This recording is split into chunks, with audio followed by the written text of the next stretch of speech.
지난주 행복한 마음에서는 우리 사회가 장애와 장애인에 대해 어떤 생각을 하고 있는지 알아봤는데요.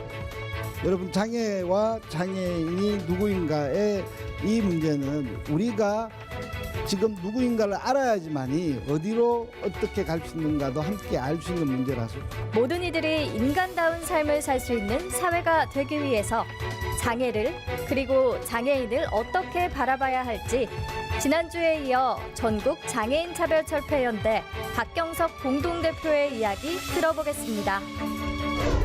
여기 2015년도에 마로니에 공원인데요. 여기 그림에 보면 저 밑에서는 경사로가 있는데 올라왔는데 또 계단이 있어요. 이건 또 뭡니까? 내가 돌아다녀야 되겠는데, 내 동네에서 같이 돌아다녀야 되겠는데. 근데 저기 보면 이 대학로 마로니에 공원 저기 보면 뭐 이 맛있는 음식점도 많아요. 가고 싶은 가게도 있어요. 근데 쭉 있는데 경사로가 쭉 있는데 올라와서 또 계단이 있네. 나는 못 가. 이런 상황이에요. 그래서 우리는 여기 헝겊을 넣고 거기다가 물감을 갖다 놓고 요술방망이를 가지고 물감을 칠해 가지고 뿅뿅뿅 해가지고 계단에다가 뿅뿅뿅을 했어요. 요술방망이처럼. 요술방망이 뿅뿅뿅 하니까 이렇게 뿅뿅뿅 변하더라고요. 어떻게 변했냐? 이렇게 변했네요. 계단이 쭉 있다가 또 옆으로 계단이 쭉 경사로가 쭉 있죠. 이렇게 만들어 놓으니까 누가 더 많이 이용합니까? 같이 더 많이 이용하죠. 그죠? 엘리베이터를 만들어 놓으니까 누가 더 많이 이용합니까? 어르신들이 더 많이 이용하죠. 그죠? 여기 계신 분들 한 50년 후에 그거 이용 안 할까요? 서로 다 같이 이용하겠죠. 그죠? 이렇게 경사로가 만들어지면 같이 이용할 수 있는 거 아닙니까? 그런데 왜 장애인은 배제했습니까? 이건 더 슬픈 이야기입니다. 지적장애 1급 아들을 살해한 아버지의 이야기예요. 2015년도 4월 달에 있었던 판결문입니다. 법원 판결문이에요. 여기에 보면 피고인은 징역 3년에 처한다. 단 이 판결 확정일로부터 5년간 집행을 유예한다라는 굉장히 살인사건에 대해서 굉장히 선처를 한 사건입니다. 이거는 자기 아버지가 아들을 죽였는데 그런데 감방에서 교도소에서 삶을 살지 않은 거예요. 집행을 5년을 유예해버렸으니까.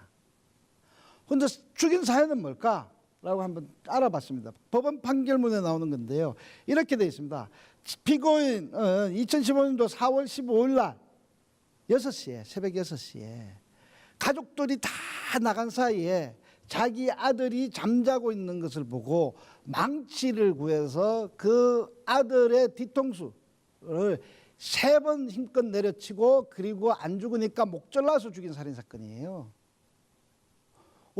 왜 아버지는 아들을 이렇게 죽였을까라고 했더니 피고인은 죽은 사람이죠. 40대입니다. 지적장애를 가진 아들이에요. 그런데 이 아들을 그 아버지는 굉장히 보살펴 왔습니다. 20년 넘게 혼자서. 그런데 자기가 이제 늙었어요. 이제 죽을 때가 다 됐어요. 걱정이 되죠. 뭐가 걱정이 되냐? 살아있는 자기 처와 그 맏형 장남인 아들의 동생 둘째 아들이 걱정이 되는 겁니다. 뭐가 걱정이 되나? 그들에게 굉장한 부담을 줄까 봐 라고 걱정을 해서 그래 그 부담을 없애자 라고 생각한 게 살인이었어요. 새벽에. 이것이 대한민국에 일어나고 있는 최근에 일어났던 일이에요. 자주 일어나는 일 중에 하나죠. 바로 얼마 전에 바로 며칠 전에 뇌병변 장애 여성을 남편이 때려 죽인 사건이 있습니다. 그런데 그 때려 죽인 사건은 뭐냐고 하면 그 남편은 상습적인 폭행을 했어요. 자기 아내에게. 그래서 몇 번 이제 경찰에 신고했는데 경찰에서는 그것을 다 기소하지 않고 돌려보냈어요. 왜? 그 뇌병변 장애 여성의 유일한 보호자였기 때문에. 그런데 그 보호자를 그 뇌병변 장애 여성은 아내는 기소를 해달라고 했는데 풀어줬습니다. 유일한 보호자로. 그런데 맞아 죽었어요. 자, 보호자. 장애인을 보호한다라는 말은 굉장히 이중적인 언어가 아닌가라고 생각합니다. 일본에서 바로 얼마 전에, 바로 며칠 전이죠. 19명의 이 장애인을 살해했죠. 그렇죠. 장애인 수용시설이에요. 거기에 일했던 사람입니다.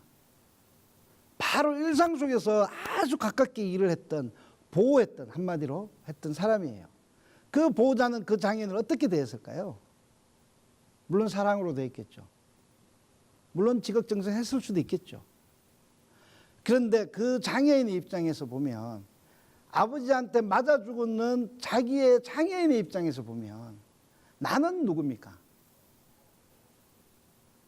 장애를 가진 사람은 나는 누굽니까? 이 사회에 있는 사람들의 보호의 대상입니까? 시혜의 대상입니까? 그 보호와 시혜 잘 해주다가 어느 날 갑자기 부담이 되니, 국가가 책임지지 않으니, 가족과 개인이 다 책임지니, 그래서 아버지가 아들을 죽여야 되는 이런 살해 사건에 대해서 이거는 한 개인의 문제라고 우리는 생각하고 있죠. 저는 이것은 이 사회의 문제고, 이런 부담들을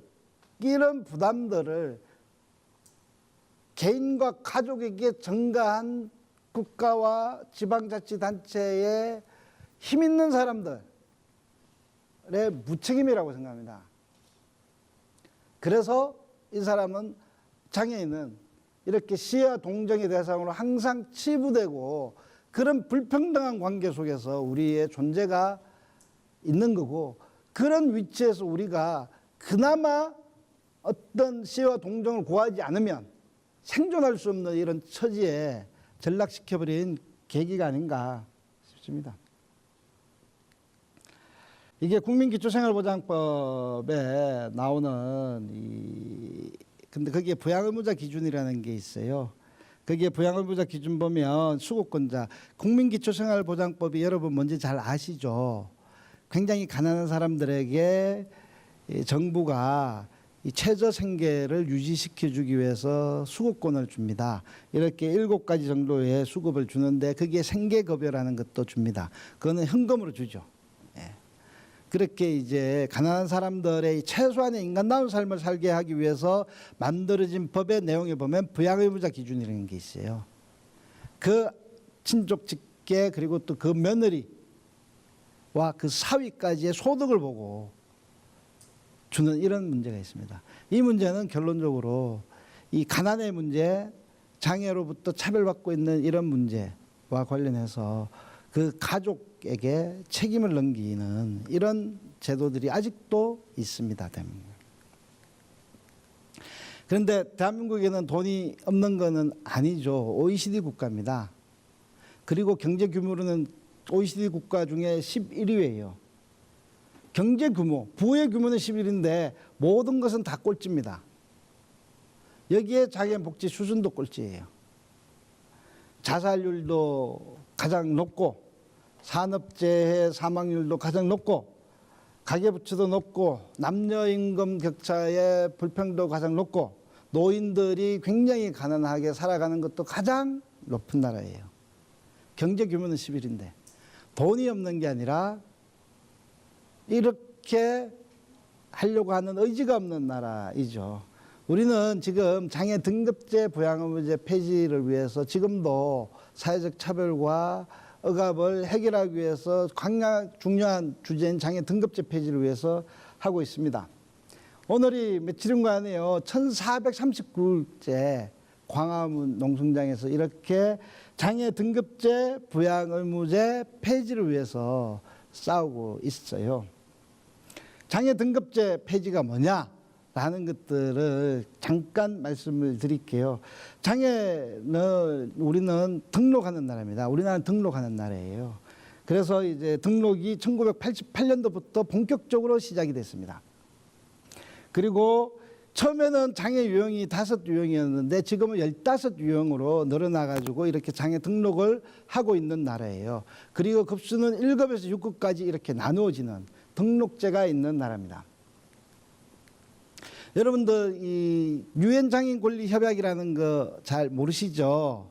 이것은 이 유엔에서 장애인들에 대한 인권 조약이 다양한 인권 조약이 있음에도 불구하고 이런 인권 조약이 별로 장애인들에게 인권의 향상을 못 지켰기 때문에 새로 만들어진 인권 조약이에요. 그것을 장애인 권리 협약이라고 하고 있습니다. 2006년도에 이 유엔에서 통과되고 그리고 2007년도에 발효되는 대한민국에서 이 국내법과 같은 효력을 가지는 인권 조약인데요. 거기에 보면 장애라는 개념이 있는데 바로 그 장애는 아까 제가 이야기했던 손상으로만 장애를 봐서는 안 된다라는 것들이 국제장애인 권리협약에 있습니다. 장애를 바라볼 때는 사회적 환경, 장벽, 차별도 같이 봐야 된다라고 장애인 인권 조약에 있는 내용이에요. 그런데 대한민국의 장애는 손상으로만 봅니다. 오로지 손상으로만 봐요. 의학적인 기준으로만 봅니다. 그게 바로 장애 등록죄예요.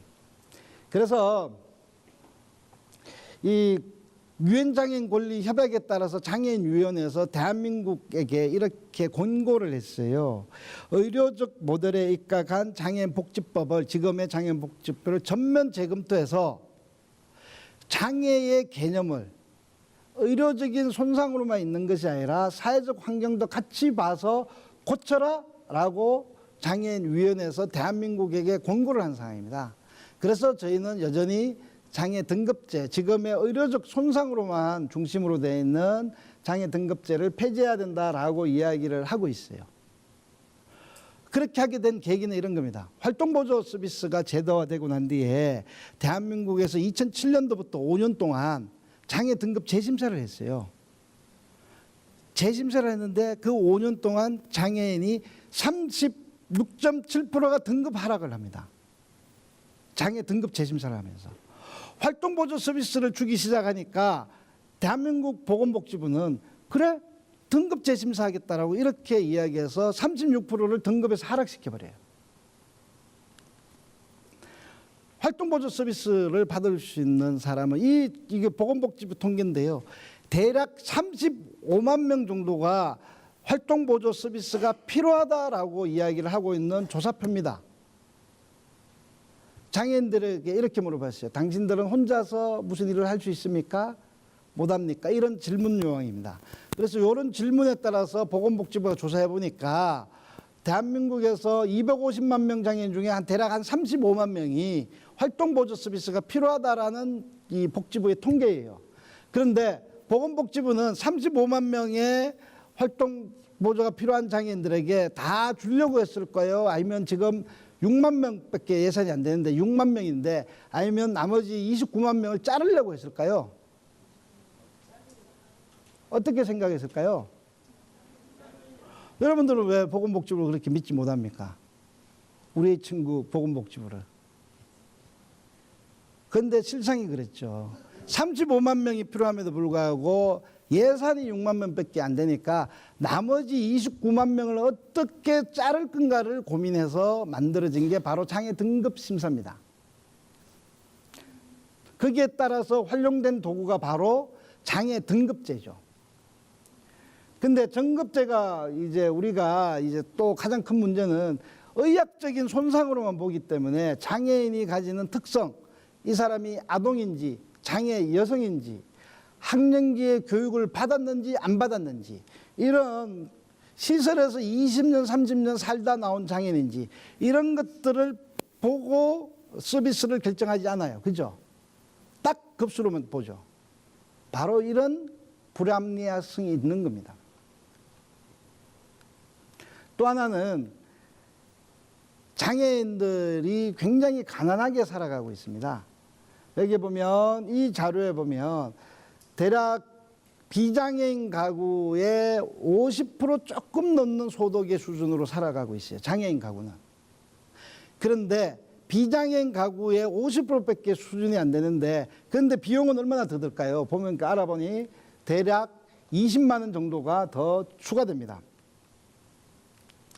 20만 원 정도의 이런 이 비용이 더 추가되면 소득은 50%밖에 안 되는데 돈이 나가는 건 20만 원이 더 나가면 결론은 뭘까요? 가난하죠.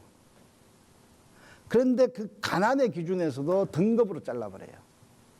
손상의 기준으로 잘라버립니다. 왜 소득의 기준으로 평가를 해야지 왜 등급의 기준으로 자릅니까? 그죠? 바로 이러한 불합리성이 있기 때문에 저희는 장애 등급제를 폐지하고 개인의 요구, 필요에 따라서 이 등급의 문제를 해결해야 된다라고 1400일, 4년째 가까이 저희는 이야기하고 있습니다. 이거는요, 같이 한번 읽어볼까요? 내 모습, 지옥 같은 세상에 갇혀버린 내 모습, 큰 모순, 자유, 평등, 지키지도 않는 거짓 약속, 닥쳐라고 그래. 언제나 우린 소외받아 왔고 방구석에 폐기물로 살아있고 그딴 식으로 쳐다보는 차별의 시선, 위선 속에 동정받는 병신인 줄 아나. 닥쳐라 라는 좀 가사가 좀 그렇죠, 그죠? 예, 좀 그렇죠. 이게 2001년도에 저희가 장애인 이동권 투쟁할 때 공간 이동이라는 이런 대중 노래가 있어요. 잘 알려지지는 않았죠. 히트는 못 쳤어요. 그렇지만은 그 노래의 랩 부분이에요. 랩으로 만들어서 그래도 그 당시 젊은이들에게 좀 더 즐겁게 한번 다가가 보려고 랩 부분인데 가사입니다. 이렇죠. 내 모습, 지옥 같은 세상에 갇혀버린 내 모습.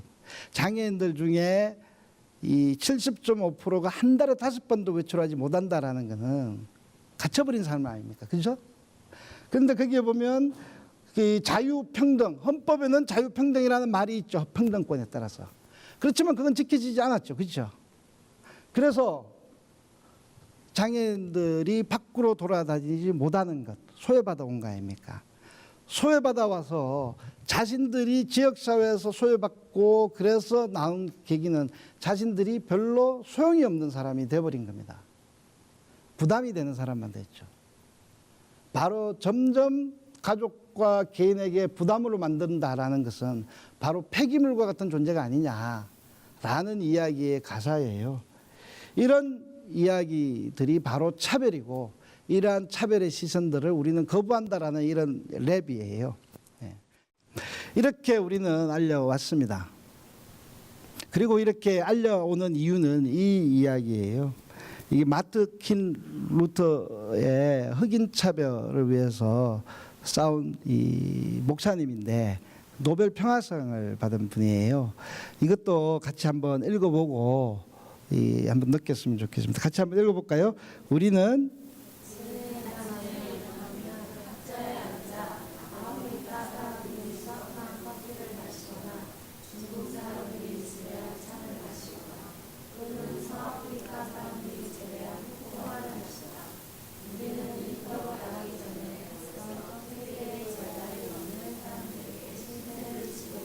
예, 바로 신세입니다.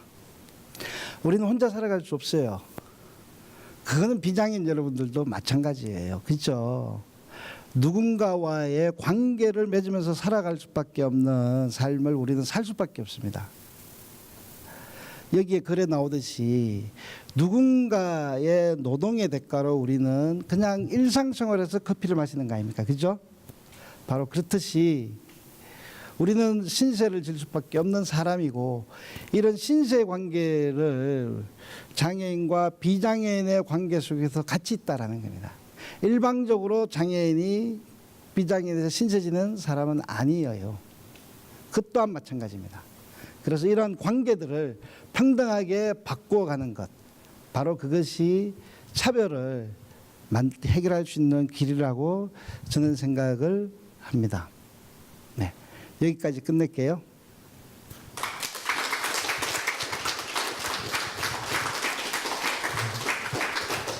예, 오늘 강연 잘 들으셨어요? 네.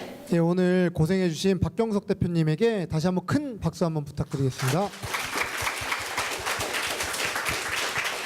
네, 저희는 정말 잘 들었는데요. 대표님은 어떠셨는지 소감 한마디 부탁드립니다.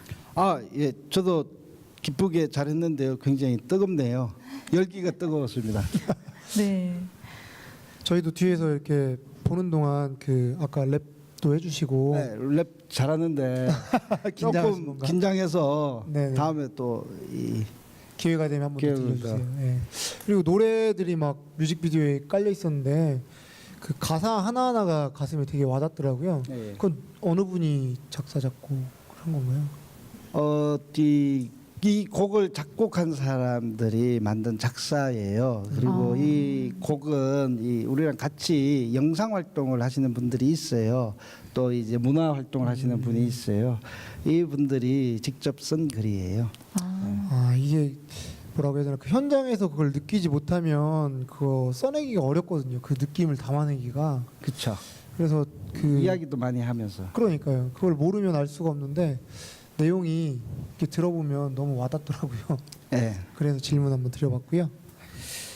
지금 저희가 한 서너 개, 많게 5개 그리고 네. 객석에 계신 분들한테 질문을 몇 개 좀 받아볼 건데 네네. 가벼운 마음으로 그러면 네. 질문을 드려도 될까요? 아 그럼요. 지금 너무 가벼우면 날아가 버릴까 지금. 예, 알겠습니다. 그냥 가볍게 정말 가볼게요. 박경석 대표님의 머리 스타일. 네. 왜 이걸 고수하시는 건가요? 몇 번 질문 받았는데요. 일단 귀찮아서 그런 거예요. 제가 이 머리를 기르게 된 거는 저는 척수장애인이거든요. 아, 그래서 네네. 이제 미장원에 가면 가만히 앉아 있는 것이 굉장히 힘들어요. 경련이 막 나고. 네. 그래서 한 달에 한 번 매주원 이렇게 가다가 너무 일단 돈도 들고 10,000원 이상 들고 다리가 경련이 많이 나고 귀찮아서 에이 모르겠다 싶어서 길러보자 이런 생각을 해서 기른 거예요.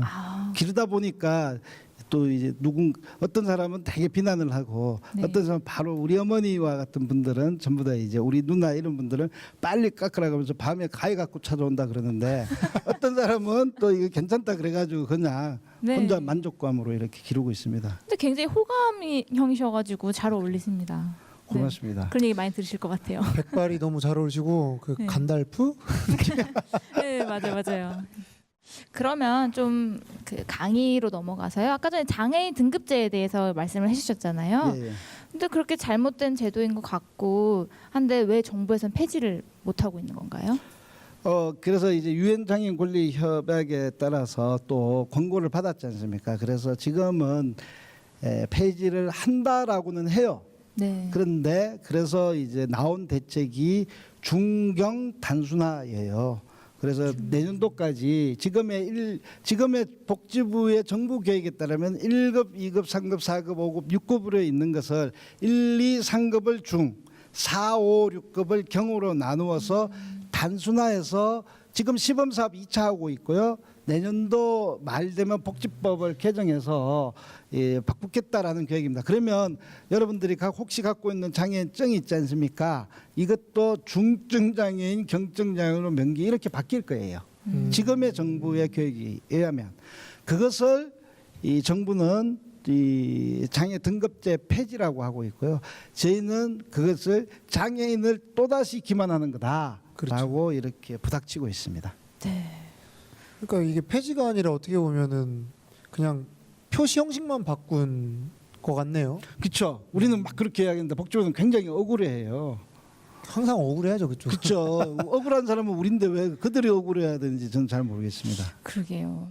예, 예. 어쨌든 복지부에서는 그렇게 바꿨다고 하지만 저희 쪽에서는 또 예. 더욱더 발전된 모습으로 예, 예. 보이기 위해서 더욱더 노력을 하셔야 될 것 같은데 앞으로 계획이 있으신가 이거에 대해서? 예, 그래서 저희가 장애 등급제 폐지에 대한 내용들을 담은 장애인 권리보장법을 법 발의를 지금 준비 중에 있어요. 네. 이 지금의 국회 첫 번째 국회 때 9월 정기국회 첫 번째 국회거든요. 그래서 저희는 그 법의 내용에다가 장애 개념을 바꿨어요.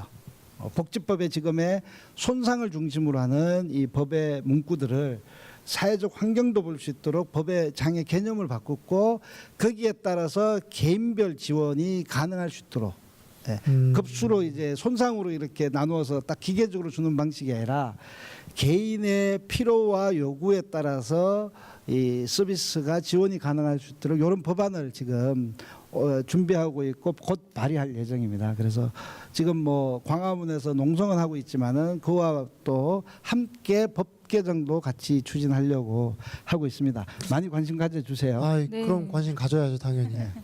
지금 광화문 얘기해 주셨는데 그럼 자연스럽게 지금 광화문에서 몇 년째 농성하고 계시잖아요. 이제 4년째입니다. 아, 힘드시지 않으세요?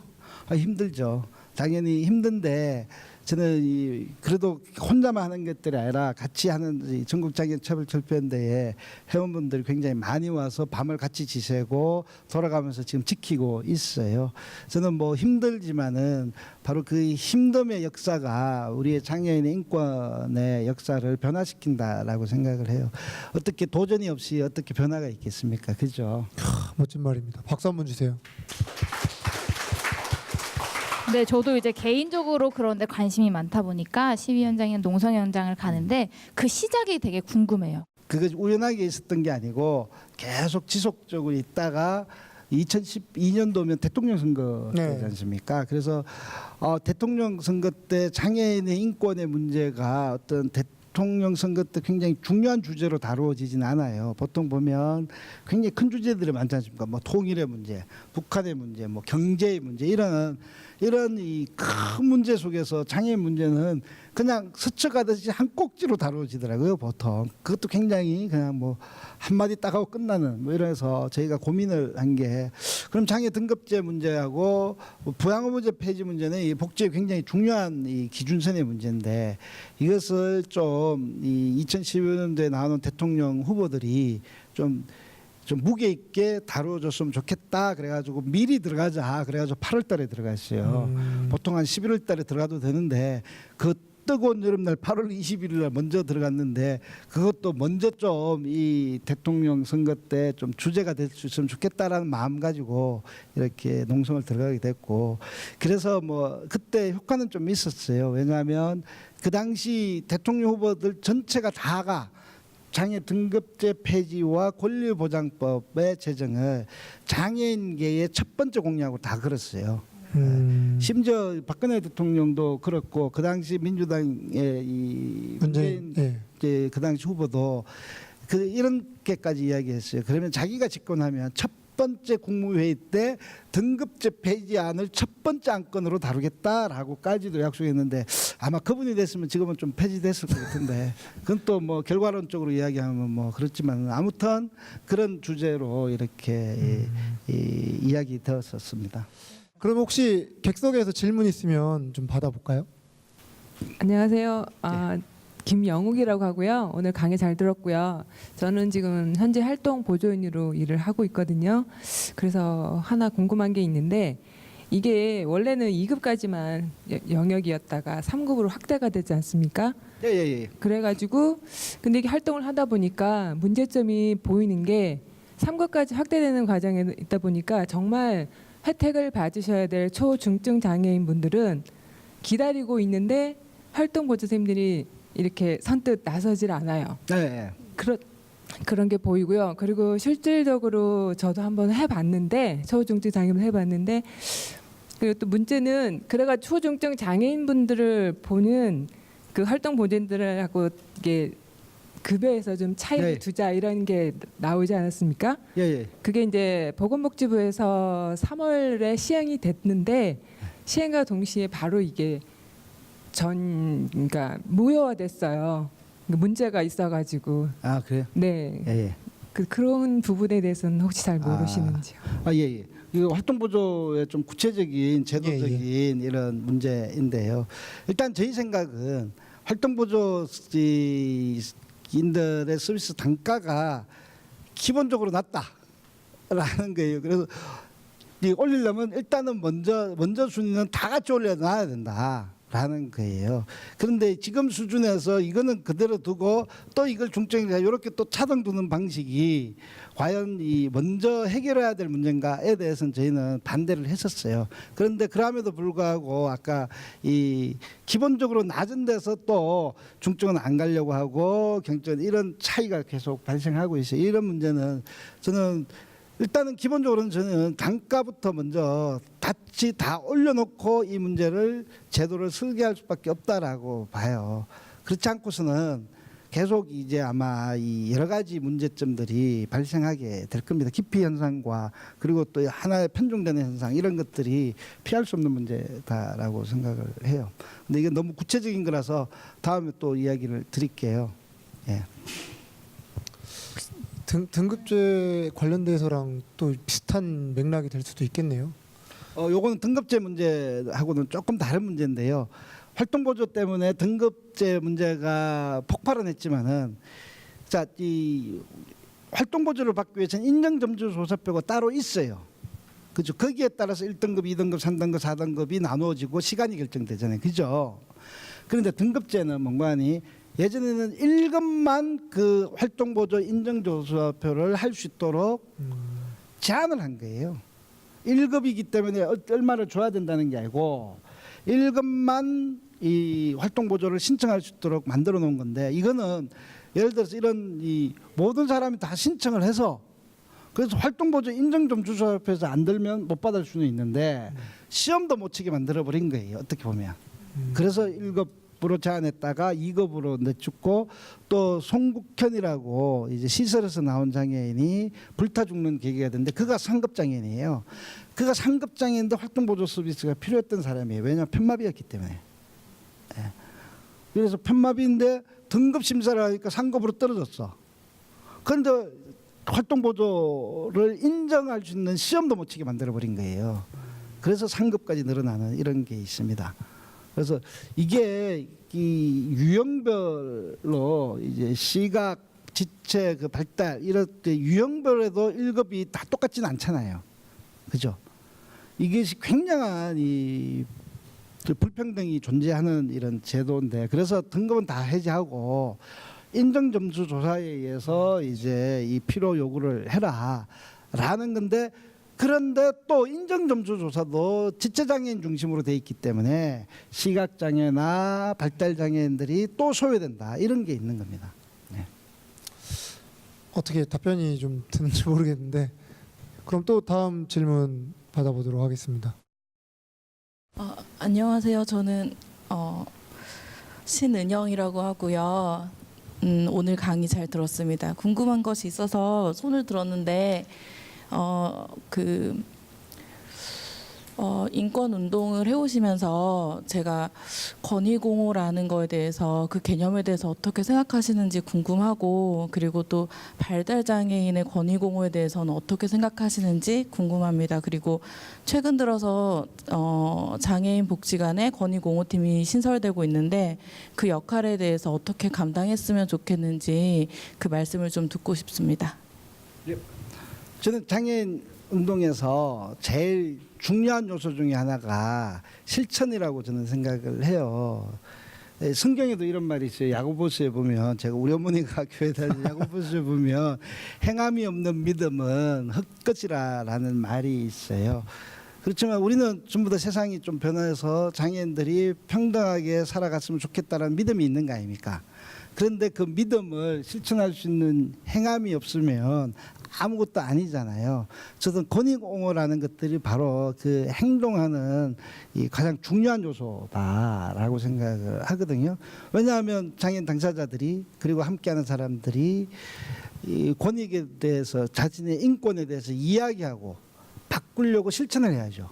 그런 측면에서는 권위공호가 어떤 이 여러 가지의 요소들이 있지만 굉장히 중요한 요소 중에 하나다라는 거고. 근데 요새 복지관에서 이제 하는 권위공호는 어떤 역할을 해야 되느냐 이 질문에 대해서는요. 저희 같은 경우에는 뭐 예를 들어서 이 장애인 자립생활센터나 정부 지원으로부터 조금 자유로운 게 많이 있습니다. 그래서 아까 영상에서도 보듯이 불법을 많이 해요. 네. 제가 받은 벌금과 그리고 또 저는 여전히 죄인입니다. 대한민국에서는. 왜냐하면 집행유예거든요. 그게 다 이제 도로교통법, 집회와 시위에 관한 법률법, 특수공무방해, 그래도 공공건물 침해 뭐 이런 거예요. 그래서 제가 갖고 있는 이 범죄는 그래서 정말 죄송합니다. 저는 죄인입니다.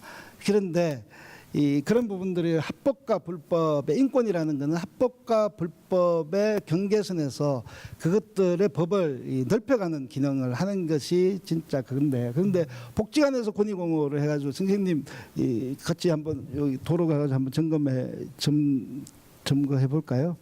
그럼 바로 이제 시에서 좀 그 시기 하겠죠. 좀 그렇죠. 뭐 이런 그래서 꼭 불법의 행동, 법을 넘어서는 행동만이 저는 또 권익공호의 활동은 아니라고 저는 생각하고 그 영역 내에서 많이 할 수 있는 게 있을 거라고 저는 생각해요. 그게 뭐냐? 그럼 요새 SNS가 대세더라고요. 네. 그렇죠. 이런 인권의 문제, 어떤 일본에서 일어났던 이런 살인 사건의 문제, 이런 부분들을 끊임없이 관심 가지게 해서 그런 자기의 목소리를 그런 쪽에다가 조직하는 것도 굉장히 중요한 거라고 생각해요. 이번에 최근에 바로 이제 얼마 전에 제가 장애인 콜택시, 서울에 있는 장애인 콜택시 타면 거기에 장애인 보호 차량입니다라고 돼 있어요. 그래서 저는 보호란 말이 뭐 보호받는 건 좋은데 그런데 보호란 말을 좀 그렇게 생각하거든요. 그래서 왜 이걸 장애인 이동 차량이라고 하면 되지 왜 꼭 보호 차량이라고 해야 돼? 그러면서 한 명한테 찔렀어요. 야 이거 좀 이 시설 관리 공단에 이런 데다가 좀 해봐라라고 했더니 진짜 민원을 넣고 그리고 또 SNS를 막 뿌리더라고요. 그랬더니 그쪽에서 이제 이 답이 왔어요. 장애인 이동 차량으로 곧 바꾸겠다고. 이런 것이 할 수 있는 여러 가지의 이 권익공호 활동이라고 생각합니다. 박수 한번 많이 주십시오. 해주세요. 굉장히 와닿는 얘기를 해주셨어요. 멀리 있지 않고 쉽게 핸드폰 다 들고 계시니까 예, 그런 걸로 전부 다 핸드폰만 해요 요새 보니까. 그러니까 그런 걸로 이제 하여금 말씀하신 실천을 해주시면 거기에 대한 답들이 나만 볼 수 있는 게 아니라 전체가 다 볼 수 있게끔 오니까 그렇게 실천해 주시면 되는 거죠? 아 그럼요. 우리 야학 학생들이 또 예, 잘 예. 못 읽어요. 그래서 국가인권에 진정하게 하는데 얼마나 많은 노력을 구하는데요. 진정하게 하면서 한글도 가르치고, 진정하면서 숫자도 가르치고, 네. 진정하게 하면서 이제 같이 밥도 먹고. 생활이네요, 생활. 네. 그게 그렇죠. 그러시구나. 복지관의 권익공호팀 많이 해주세요. 네, 아유 열심히 하셔야 되겠습니다, 신영 선생님. 네, 또 질문 있으신 분 있으신가요? 네. 네, 안녕하세요. 저는 지금 한마음복지관에서 직업재활 실습하고 있는 한신대학교 재활학과 한신대학교예요. 한신대학교 재활학과 김연화라고 하는데요. 저는 대표님이 장애인 이동권 연대 시위를 하실 때 어떻게 보면 조금 과격하거나 위험할 수도 있는 행동을 보여주시기도 하셨는데 그런 투쟁에 대해 사람들의 시선이 마냥 좋지만은 않잖아요. 그것에 대해서 어떻게 생각하시는지 의견 듣고 싶어서 일어났습니다.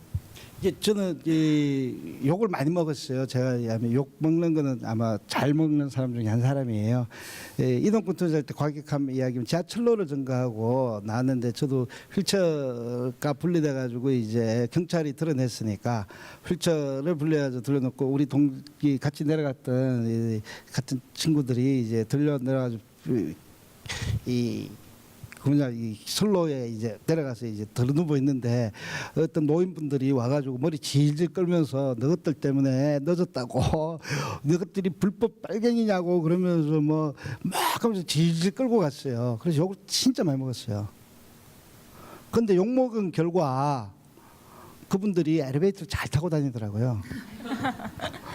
욕 먹는 거에 대해서 불법에 어떻게 생각하냐 하면 저는 이 불법이라는 것, 그래서 뭐 결과만 좋다 이런 것들이 아니라 과정 속에서 현실에서 이야기하고는 법이라는 것들이 오히려 우리의 권리를 제약할 때는 그 법의 경계도 넘을 수도 있다라고 저는 그렇게 생각을 해요. 그러면서 오는 욕은 뭐 들을 수도 있겠죠 뭐. 욕을 많이 먹어야지 또 성장하더라고요. 되게 뭐라 해야 되나 그 법의 경계를 확장시킨다라는 말씀이 너무 와닿는 것 같아요. 근데 그 욕을 많이 먹으면 오래 산다고 하셨는데 아까 전에 그 질문하신 분이 그런 얘기 하셨잖아요. 그 안 좋게 보는 시선들을 의식하게 되면 이런 거 하기가 망설여질 텐데 그렇죠. 그럴 때도 있으시죠? 그럼요. 그렇죠. 그럴 때는 주변 동료들한테 야 그래도 이렇게 하자라는 이런 독려를 하시는 거야? 아니면 어떤 방법? 그럴 때일수록 포기가 빠르는 게 좋아요. 그런 거는 포기해라. 뭐 장애인들 보면 많이 포기하라 그래서 그런 거야말로 진짜 포기 신경 쓰지 마라 뭐 이런. 아, 그렇죠. 더 큰 걸 위해서. 네. 그렇죠. 또 질문 아까 전에 아버님. 선생님께서 지금까지 열심히 설명해 주시고 참 우리 장애인들을 위해서 참 고맙습니다. 감사합니다. 예. 전 궁금한 것이 아까 들으니까 그 장애인 그 등급을 폐지한다는 그 말씀이 나오시는데 예, 장애 등급 폐지. 예. 그래서 등급 폐지가 되면 그것이 좀 어떻게 되는 것인지 그게 좀 궁금해서 여쭤봤습니다. 아, 예. 뭐 장애 등급제 폐지하면 어떻게 되는가에 대한 궁금을 하는 사람이 굉장히 많은데요. 이걸 짧은 시간에 이야기하기 힘들고 지금 의학적으로 이렇게 나누고 있는 급수 체계로 주지 말고 내가 필요한 것을 이야기하게 하고 거기에 맞추어서 이 예산을 반영해서 주라라는 것이 핵심적인 겁니다. 그래서 예를 들어서 이제 특히 발달장애인 같은 경우 있지 않습니까? 발달장애인 자기의 있는 장애인들에 대해서 지금 시설에는 왜 갑니까? 왜 가는 거 아니? 예산이 없기 때문에 가는 거라고 저는 생각을 해요. 지역사회에서 살 수 있는 예산을 만들고 그들에게 맞추어서 자원과 인간관계를 연결시켜주면 지역사회에 충분히 살 수 있지 않습니까? 그런데 그걸 급수로 평가할 수는 없어요. 지금 있는 급수로. 그래서 그 중증장애인들에게는 그들의 상황들을 판단해서 거기에 충분한 예산을 들여서 지역사회에서 살 수 있게 만들자라는 것이 핵심적인 건데요. 그것은 뭐 이제 주로 이제 개인별 지원 체계 뭐 이렇게 표현하고 돼 있습니다. 어떻게 답변이 잘 됐나 모르겠네요. 이게 저도 굉장히 어려운 문제라서 아마 잘. 네, 성남시 장애인 권리증센터와 복지TV가 준비한 장애인 공감 토크 행복한 마음 이제 마무리할 시간인데요. 네, 오늘은 전국 장애인 차별철폐 연대 박경석 대표님과 이야기 나눠봤습니다. 많이 도움 되셨나요? 네. 오늘 토크 콘서트 들으시면서 여러분도 장애인 인권에 대해서 그리고 이동권에 대해서 많이 알게 된 계기가 되었으면 좋겠습니다. 어떻게 관심 좀 갖게 되셨나요? 네, 저 뭐 장애인 등급제, 부양무제 많은 분들이 알고 가시는 것 같습니다.